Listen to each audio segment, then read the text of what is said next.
আমরা মুই চালাই কে তারা মানে লোকাল বাস হিসেবে চালাই দিব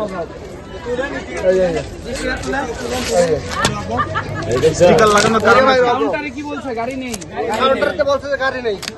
5 ঘন্টা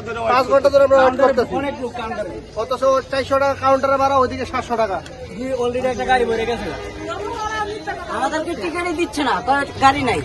গাড়ি এখানে রেখে রেখে তারা টিকিট দিচ্ছে না গাড়ি এই জায়গায় না হলো মিনিমাম 12 থেকে 13টা গাড়ি আছে কাউন্টারের সামনে কোনো গাড়ি নাই কিন্তু অথচ পিছনে দেখেন গাড়ির অভাব নাই আমাদের সময় কি ভাই মূল্য নাই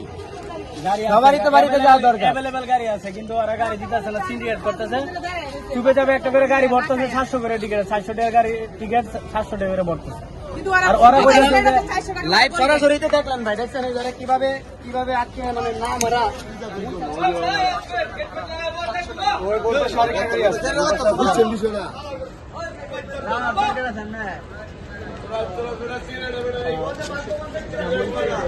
আসলে